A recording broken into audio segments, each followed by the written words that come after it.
The 20th century, a time of growing nationalism in Ireland and India. Both still part of the British Empire. Irish nationalism was a sort of template for Indian nationalists almost from the beginning.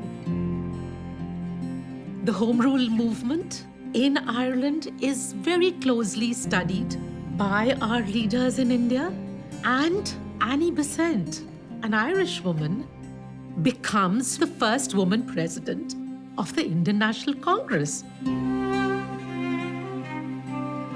And she makes India her home, and she's the leader of the Home Rule League in India, an Irish woman.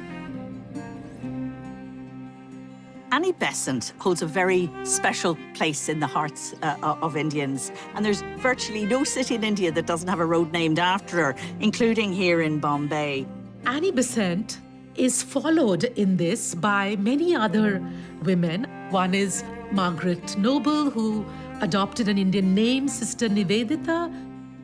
And of course, there's the example of Margaret Cousins and her husband, who made India their home and had very close links with many Indian nationalists, and more important, took up women's issues. Margaret Cousins stands as one of the most important person. And in 1923, she became the first woman magistrate of India. And she supports Gandhi. She is attracted by his politics of non-violence.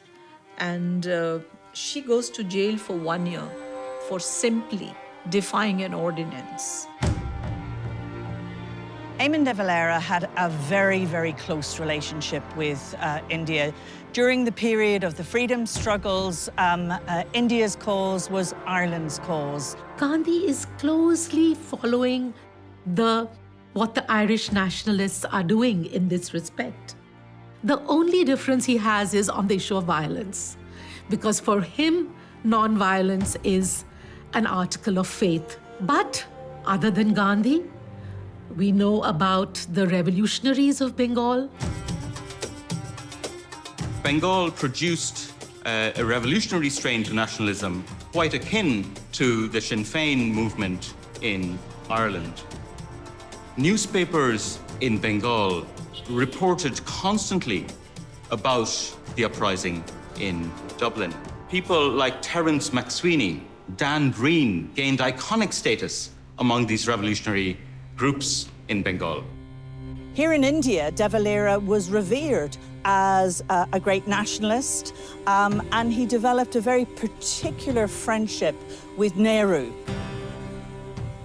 And De Valera and Nehru worked together, collaborated together, and then as partition became a reality in India, De Valera visited Delhi and he campaigned with Nehru, with Gandhi, against partition.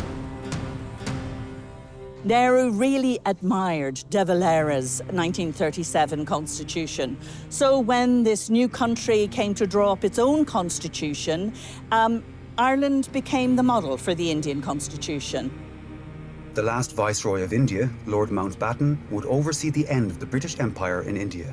It is said that this was the last meeting that the Mountbattens hosted in India was for Eamon de Valera, the Irish nationalist. There's a lot of irony in that.